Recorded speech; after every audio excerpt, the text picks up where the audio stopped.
Absolutely. Pastor Joy. Good morning. I too feel that racial healing is about institutional change. Very specifically, it's about the religious institutions within our nation. I have been pastoring in the city of Sacramento for 20 years.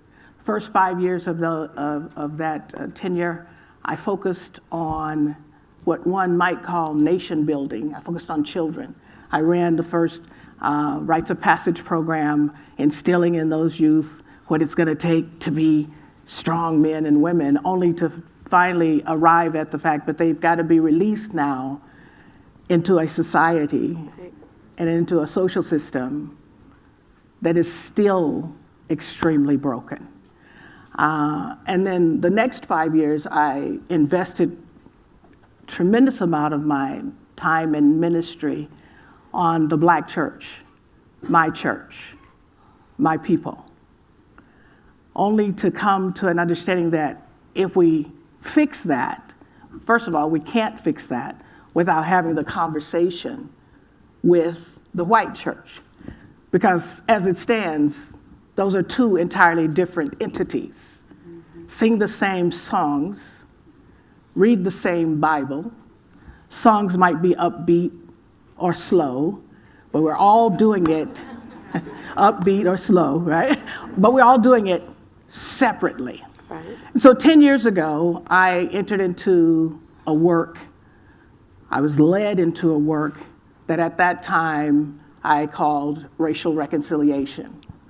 And all good intention, because my inquiry was to discover why is it if we all sing the same songs and preach the same text, why can't we figure this thing out? Right. So we started bridge building at that time, thinking that it was just that simple. Can we just build the bridge between these two separate entities?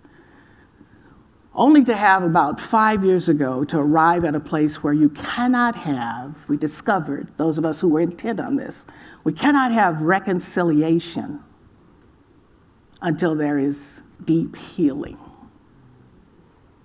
So I took off my racial reconciliation bridge building cap and I put on my racial healing wound specialist cap. My former life was a nurse. And in nursing, there are specialists who only deal with the wound that is hard to heal.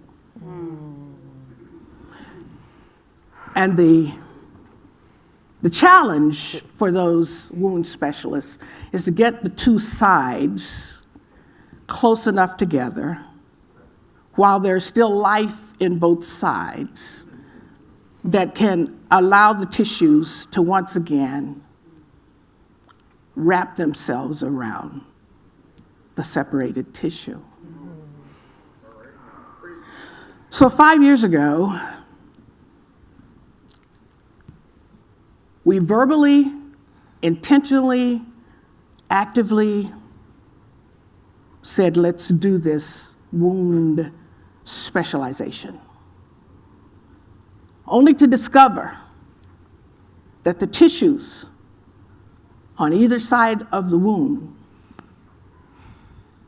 had lost their vascular, life-giving tissue. Because the tissue on the white side had become blind totally, and every time something occurs in our nation to open up the eyes of those who are on the white side of that wound, they would either close their eyes quickly close their eyes, or slowly turn their back. Bringing the two sides together without the vascular structure is not going to cause a healing. So on this side, you've got that dead skin that is turning away. But as you said, on our side, on the Black side, we have some deadness too. You know what we're dead to? This is what I discovered in my inquiry. We are dead to the fact that there are more people for us to commune and collaborate with than the white people. So we continue to look at the situation as a binary situation. Binary, which means you only got a right and a left. You only got a black and a white. You only got a right and a wrong.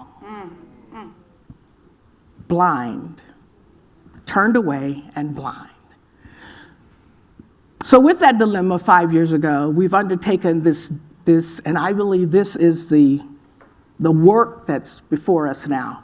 We have undertaken this need to dig out all of that dead tissue, digging it out, going deeper, having the hard conversations, pulling people back when they get ready to turn around,